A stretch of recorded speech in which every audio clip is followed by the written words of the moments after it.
Autre fait d'actualité, c'est la grogne sociale à la Banque internationale pour l'Afrique au Congo, où les agents et cadres ont opté pour une action de la rue afin de revendiquer le paiement de leur salaire de 3 ans. Un mémo a été déposé à la présidence de la République pour solliciter l'implication du chef de l'État. Les banquiers attendent des solutions durables. Plus de précisions dans ce reportage signé Félix Matuidi. La rue pour exprimer leur ras-le-bol, les agents de la Banque internationale pour l'Afrique au Congo, assis sur les bancs depuis 3 ans, sans solde, experts par ces mouvements de revendications, faire entendre leur voix auprès des autorités pour des solutions à leurs problèmes. Nous sommes montés au créneau pour faire voir la situation criante qui sévit aujourd'hui.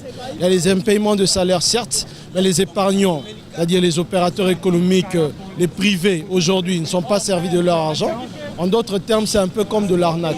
Alors, ce que nous voulons aujourd'hui, nous montons au créneau pour que les instances publiques, en l'occurrence le gouvernement qui est en place, donc je parle ici du président de la République, qui puisse prendre des dispositions idoines pour nous sortir de cette crise.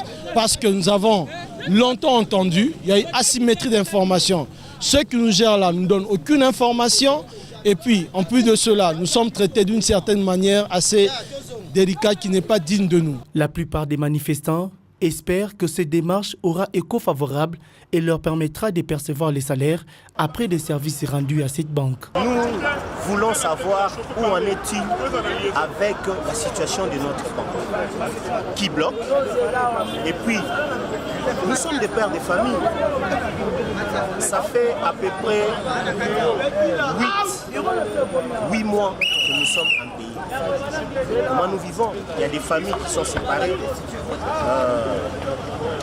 Il y a des hommes qui sont séparés de leur famille. Ils ne vivent plus ensemble à cause de cette crise. Et nous voulons savoir quand est-ce que nous serons payés. Les employés de la BIAC n'envisagent pas lâcher prise. D'autres actions de grande envergure sont annoncées au cas où leurs revendications ne sont pas prises en compte.